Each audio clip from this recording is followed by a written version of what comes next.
Hello, I'm Brad Stubbe, Sheriff of Manatee County. Welcome to Sheriff's Patrol. And I'm Dave Bristow. Coming up on Sheriff's Patrol, we'll show you a new high-tech crime prevention tool, and we'll get an up-close look at the Sheriff's Corrections Academy. But first on Sheriff's Patrol, it's that time of year again, when hurricanes and tropical storms are a threat to the area. Whether it's responding to a natural disaster or other type of emergency, the Sheriff's Office is well equipped to do the job. Here's more from Sheriff Patrol's Randy Warren. We hope for the best, but prepare for the worst, which is why when incidents like this occur, we have to be ready. Deputies recently held a training exercise where we pulled out some of our emergency equipment, including the Sheriff's new mobile command center. 46 feet long, 13 feet wide, weighing close to 20 tons. It's custom made for the Manatee County Sheriff. In the event we need to go mobile, this massive, state-of-the-art vehicle, As you can see, it's pretty sophisticated. is the Manatee County Sheriff's Office on wheels. Will allow the sheriff and administrative officers, they can actually operate just like if they were sitting in their own office. Powered by a 500 horsepower diesel engine, it's always fueled and ready to go, wherever we need it to be. We have our battery compartment. We have a 30 kilowatt generator in this compartment. It provides all the power we need for the bus with some to spare. During major storms, electricity can be off for days, and communication between law enforcement and other first responders is often limited. But the new command center, which replaces an 18-year-old version, is better designed. We have a 35-foot telescoping mast. To keep communication lines operational.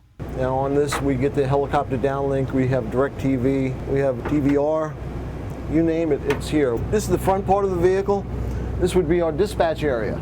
We can see 4 dispatchers here. Each dispatcher has their own individual radio, and in our old system, they would have 4 radios. But with the modern system, each radio will handle every frequency that we need wherever we go. Safety, safety, safety. This portable communications tower complements the mobile command center. The whole point of this entire drill is to identify what we need to do. Monthly, deputies practice setting it up, along with other emergency maneuvers. So if you've set the bus up 6 times in the last year, when the real thing happens, it's flawless. If you've set your equipment up, your antennas up, again, it reverts back, it's second nature. At Central Jail, Did anyone bring sunscreen? staff have also been practicing, Get together and figure out who's taking what. similar to the run-throughs the emergency services team conducts. I got a tent, I got an awning. Corrections personnel routinely review evacuation plans, take inventory, I got my cooler. and get ready, just in case. We just have to be trained and ready to respond to whatever the incident is. It could be a hurricane, could be a SWAT call out, could be a riot, could be a fire.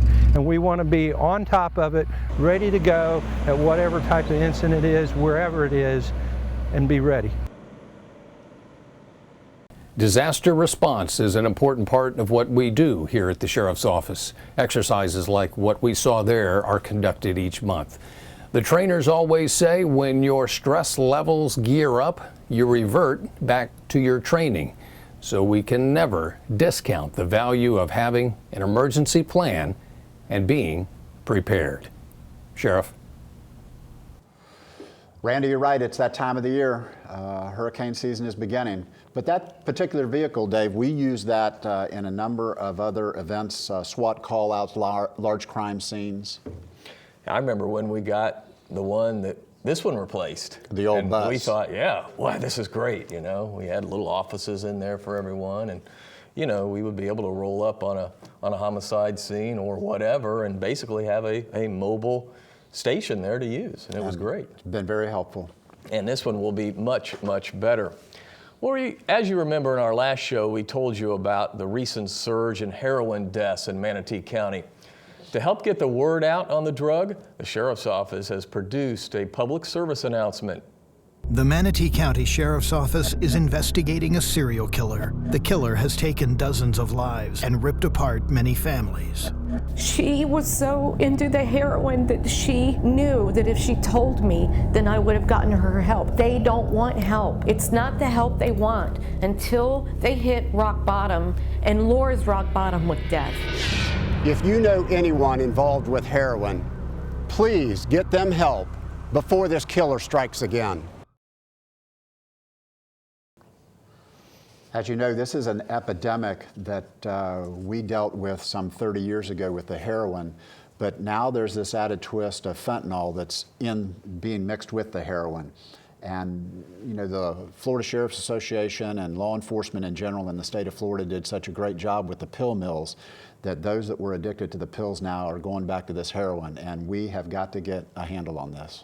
Yeah, and let me emphasize that obviously it's just not here. It's just not in the state of Florida. It's all over the country.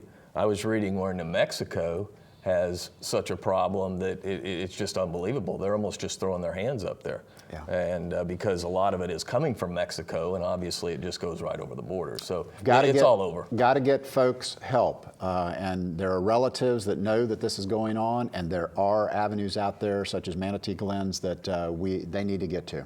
And we certainly want to thank Frankie Amato for assisting us with that public service announcement. Hopefully, it'll do some good. We'll be back with more Sheriff's Patrol right after this. We have 3 sections on the screen. Top section is reserved for unsolved homicides, persons of interest, missing persons, things of that nature. I don't know. My mom said I should be home at midnight. Don't worry. I'll make sure I get you home. Happy anniversary. I'm just gonna take her home, all right? Take her home, she's not breathing!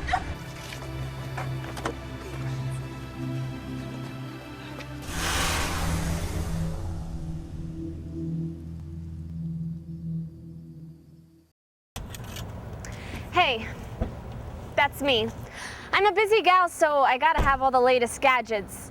But sometimes I'm so busy that I forget to lock my car. See that guy? He's a burglar. He loves people like me.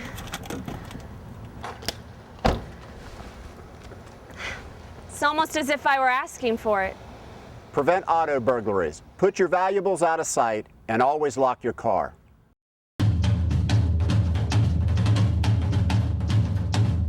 You taught him how to hit a baseball, how to hit a receiver, the strike zone, a 9-iron, the net. Even taught him how to hit the open man. But how much time have you spent teaching him what not to hit?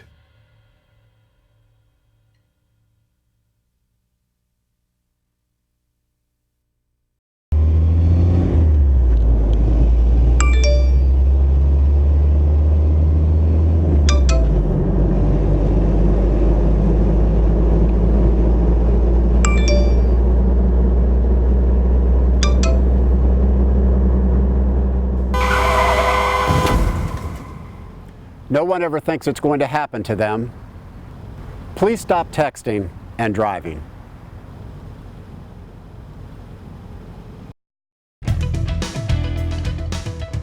Welcome back, everyone, to our show. Along with Manatee County Sheriff Brad Stubbe, I'm Dave Bristow.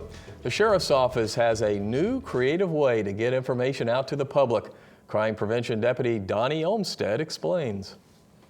Hi, we're here in the Crime Prevention Office today, and I'm here to show you our newest crime fighting tool, the electronic kiosk. You see we have 3 here in our office getting ready to go out into the community. So you start seeing them soon. We already have several out there now. Once these get out there, we'll have a total of 12 out in the community. Tell you a little bit about it. It runs off of cellular technology, so we push all the information out through a computer, through the air, just like a cell phone, into the computer. We have 3 sections on the screen. The top section is reserved for unsolved homicides, persons of interest, missing persons, things of that nature. You can see we have an unsolved homicide from 2005 here on this one, another one from 2011 on this screen. The middle section is reserved for our crime prevention tips of the week, public service announcements. The bottom section is reserved for wanted persons, absconded sex offenders, and things of that nature. You'll see some of our most wanted up here now. Ernest Goon Calhoun, if you know where he's at, please give us a call. We'd like to talk to him. We have these QR readers down here. If you don't know what that is, you can take a smartphone, read it. This one will direct you straight to the Sheriff's Office website. This one here will take you to Human Resources. Obviously our website, our logo, and down here, one of our favorite people, Crime Stoppers. Call in a tip on Jason Negron here. You may be eligible for a reward. All right, so I mentioned we have these out in the community now. Some of the places you can find them, the Red Barton Flea Market near the office and food court area. Thousands of people go by there on the weekends just staring at this, looking at the information we're putting out. Another great location is the food court at DeSoto Square Mall. We're trying to get places with a large amount of foot traffic. A prime example of that would be over at the DMV, where you can have plenty of time to sit and watch our kiosk. If you're interested in having a kiosk in your business or you have questions about crime prevention, please feel free to contact us at 747-3011, extension 2500, or manatee-sheriff.com. I'm Deputy Donnie Olmstead. Dave, this is a new area for us to step into, but the information that we're going to be able to provide with these kiosks is just phenomenal. And hopefully we'll be able to purchase more, get them in other areas, and let people help us fight crime. And with the money coming from where it does to pay for them, it just makes it almost a no-brainer. The Law Enforcement Trust Fund, which we seize generally from drug dealers. Okay, let's turn to news from the Sheriff's Office now. Our deputies of the month are Dan Dickerman, Sal Magro, Mike Diaz, and all three performed life-saving CPR. Detective Dickerman recently administered CPR to a man he saw lying on a bench. Deputy Magro did CPR on a heart attack victim while he was on a cruise. And Detective Diaz performed CPR on a drug overdose victim. Our employees of the month are Tammy Bryson, Joseph Reister, and Dora Bacomo. Turning to promotions, new first-class deputies are Jeff Herba, Vincent Diorio, Christopher Finger, Stephen Isbell, Edward Lawson, and Luis Vasquez. Getting promoted to sergeant are Krista Carroll and Matthew Hall, and to lieutenant we have Robert Andrews and Kevin Pease. In years of service at the Sheriff's Office, with 20 years, Ian Kogel, Carlos Philpotts, George Key, Deborah Adams, and our own Randy Warren. Hitting 25 years are Mike Healy and Billy Jordan, and with 30 years of service we have Matt Miller, Marie Burton, Mike Shue, and Karen DeVries. Finally, several retirements to pass along: Matt Miller, Mike Shue, Barbara Case, Debbie Carlock, and Paul Fiegel. Sheriff, once again, congratulations to all. Again, as we've talked on a number of shows, we have quite a few people that are reaching retirement age, and I wish them all well, happiness and a long life and good health, because they certainly deserve it working in the profession that we've worked in all these years. And it's funny, you know, my first few years at the Sheriff's Office, it was never on anybody's minds, or because, you know, you would go around the department. Now you go around the department and the main topic of discussion is retirement, drop, and all that. So, you know, it's a new era here as we get into the next few years. Well, and as you know, there are a number of people that will be forced out because of the drop program. Mm-hmm. So the next 3 or 4 years is going to be a big change. All right, we'll be back with more Sheriff's Patrol right after this. All the way, elbows touch, elbows touch. It's absolutely not easy to become a certified corrections deputy. We want all of you to make it through.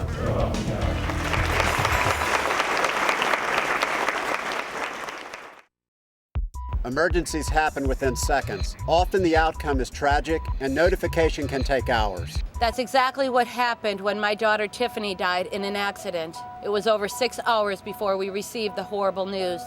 That's time we'll never get back. Register your contact information today at toinformfamiliesfirst.org. It's a secure site for law enforcement use. When emergencies happen, family and loved ones need to know.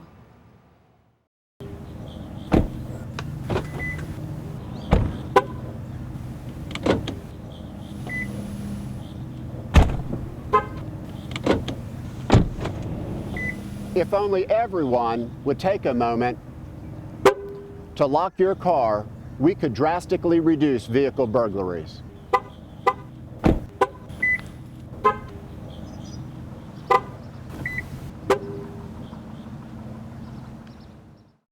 It's a night I'll never forget.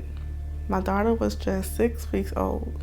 I would let her sleep with me because I thought it was okay. That night, she ended up with her head stuck between the bed and the headboard. By the time I woke up, it was too late. She was gone. Here in Florida, infant co-sleeping is the leading cause of death for children under 12 months. Learn more about safe sleep at manateesheriff.com.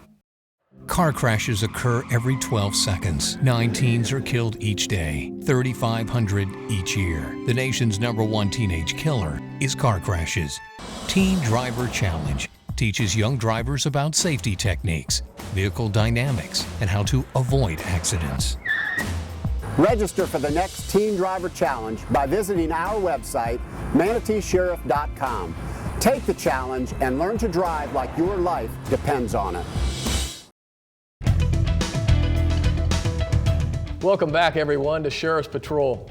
The Manatee County Sheriff's Office is one of only 2 sheriff's offices in the state of Florida to have its own corrections academy. As you're about to see, recruits go through rigorous training to become certified corrections deputies. Morning. Good morning. Good morning. Welcome to the Manatee County Sheriff's Office. We're going to get started this morning with our 5-event test. 23.5. It is a pass or fail test. You must pass it today in order to enter into the academy. 18.5. You know, it takes a special person to be able to go through this and get this certification. Begin. 1. All the way, elbows touch, elbows touch. It's up to them to keep themselves in shape to be ready to pass that initial PT test. 30 seconds. You need to make them 300-meter run in 77 seconds. 49, 50, 51. Your 4th event will be your push-ups. 11, 12. You need to do as many as you can in a minute. Your last event is the 1.5-mile run. You need to complete that in 16 minutes and 31 seconds. It's absolutely not easy to become a certified corrections deputy. I would have to talk to HR, but I would venture to say that there was probably in excess of 100 people that tried to get one of these seats. And we ultimately put 20 people in the seats. Y'all can be seated. Wow, got a big class here. How are y'all doing? Good, good to see you. We're going to invest a lot in you. We want all of you to make it through. Does anybody have any questions? It's a 420-hour curriculum, and they've essentially got to learn just about everything from legal to first aid to dealing with inmates in the jails. They've got to learn defensive tactics. Push your shoulder down to the ground. Now raise that arm up. There you go. There you go. Just like that. This is the defensive tactics class. Switch over if you have it. We're learning takedowns, throws. Got to be fit to be in here. It's challenging. As you can see, I'm covered in sweat. The bad guy, that was bad guy last time, rotated the same way we've been doing it. It's a very difficult process, and it's very difficult on the individual. All right, I'm going to go ahead and set the test to enable. I would say the biggest surprise for me has been how in-depth the material itself has been. Incidents and emergencies. I thought it would be a little lower of a standard than what it is. Once you receive it, acknowledge it, and you can begin your test. It definitely goes above and beyond and gives you everything you need to know in order to perform the job well. Started out with 20. We lost one on day 1, and then, I don't know, about 3 weeks into the program, we lost another one academically. Stand by, watch your target. We get a corrections academy to the range. They receive an 80-hour firearms package. Most of them are young, don't have a lot of firearms experience. And they're required by the state and here at the agency to not only qualify with their duty pistol, which in their case is some automatic weapon,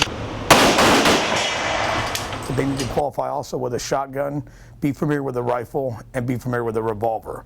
The hardest thing is probably just the variations of things that we're doing as far as, we're shooting long distances, short distances, and to and from different targets as well. I got a little butterflies right now. The first person will be standing here. The reason that we have to get exposed to the pepper spray and go through the course is because in case of an event that we end up getting exposed to somebody either from our own spray or from somebody else's, that we're ready and able to defend ourselves and make sure that we keep ourselves safe and handle the situation properly. Oh, it's hot. Everything burns. A couple of them struggled, but for the most part, they did great. What we're learning out here is defensive driving. We're learning pivot points, the vehicle dynamics. As we're working and maneuvering and negotiating turns, the deputies are learning about the distance of turning radius from a van to a car. They'll be driving cars throughout their careers. They'll be driving vans and transports back and forth. They're learning to utilize their mirrors when backing, not just looking out the front window or utilizing their rear view mirror, but also their side mirrors, as well as if they have a back window, to utilize all of the different aspects when they're driving their vehicles. There's a lot more than just the 420 hours. I can assure you that there's a lot of work to it. Should be a very rewarding experience to get in there and actually do the job that I've been training for. This is our 42nd Corrections Academy that we've conducted. There's a lot of people here today that have worked hard to make sure that you have one of the finest sheriff's offices in the country. We're extremely proud of our organization, and I hope that you become extremely proud, and I hope that you treat it well.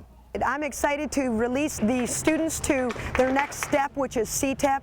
It's a 5-month program where they'll go and they'll learn all the different aspects in the jail. They'll apply what they've learned at the academy level and utilize their skills and ability to actually put it to real life with inmates, and from there, hopefully they'll have a long career in corrections. This is just the beginning. It's a very important piece, the beginning, but it's something that they will have to continue to do throughout their entire career.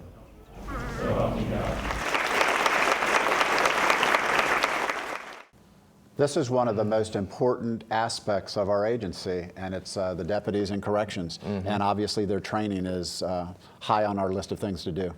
And I tell people all the time when they call, because they call our office a lot about employment, and I said, listen, if you want to get hired right away, get hired as a corrections deputy, and we'll send you through the academy. Obviously, you're hired as just an employee, but then you become a deputy pretty quick. Well, we're very proud of the fact that we actually run our own academy, one of few in the state, as that's been mentioned here, but it's a task that we take very seriously. Sheriff, I know you're a runner, so you'll appreciate this story. Deputy Matt Bertrand loves to run, but he's not your typical runner. You see, Matt runs marathons, and he's quite good at it. Matt joins us now on Sheriff's Patrol to talk about his passion for running. So Matt, you recently competed in the prestigious Boston Marathon. How did you get started doing these marathons? Well, the Boston Marathon is, in the running community, it's one of the premier events. You have to qualify to enter. I'm 37 years old, and for my age group, I have to run a marathon in 3 hours and 10 minutes. I qualified this year at the Jacksonville Marathon, and this is the 3rd time that I've run it. Matt, congratulations. The big question is, what was your time? Well, thank you for asking. Yes, I was very happy with my time. This year I ran 2 hours, 57 minutes, and 39 seconds. My primary goal was to run under 3 hours, and this is the 3rd year I've run Boston, and I finally did it. So I'm very happy with my time. And Matt, you ran in the 2013 Boston Marathon, and of course that's when the bombing occurred. And what was that like? Yes, 2013 was a tragic year for the Boston Marathon. Fortunately for me, I had finished about an hour prior to the bombing, and I was a couple miles outside the city by the time the bombs went off, so I didn't experience any of the aftermath. I did notice a lot of law enforcement coming into the city, and of course was curious at the time to what it was, and it was only later I learned that it was the bombing. Okay, Matt, thanks so much for joining us. Finally on Sheriff's Patrol, if you've recently driven by the Sheriff's office, you've noticed we have an old patrol car. And I mean an old car. It's out sitting by the street. The 1939 Ford was donated to the sheriff's office by the late Danny Moulter. Danny was a great friend of law enforcement and was always helping out our office in any way he could. Sheriff, we've had just tons of people stop out there to take a look at this car. You know, when Danny donated it, it was kind of like, how are we going to use this best? And I wanted to put it on display somewhere for everybody to see. And it runs. It actually runs. I've had people say, can I get in and drive it? And they come out, fleet maintenance comes out every now and then and starts it and takes it down off the platform and runs it. But no, I think it's a great tribute to Danny and his dad and the Moulter family and what they meant to the sheriff's office throughout the years. All right, that'll do it for Sheriff's Patrol. Remember, you can like us on Facebook and follow us on Twitter. You can do all that by going to our website, ManateeSheriff.com. For Sheriff Brad Stubbe, I'm Dave Bristow. We'll leave you with the sights and sounds of our recent police memorial service.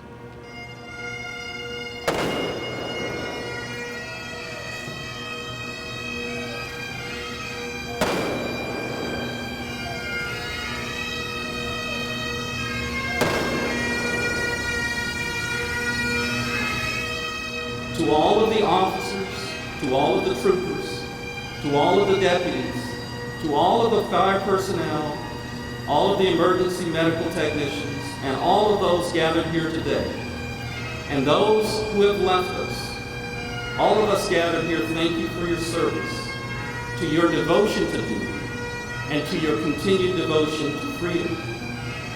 And I say on behalf of those of us who are gathered here before us and here on this podium, we promise to honor your sacrifice by devoting our lives to the ideals that you stood and still stand for. Only this can be the greatest tribute to you. So with that, I thank you all, and may God bless you all, and may God keep those that are here and keep those who are not.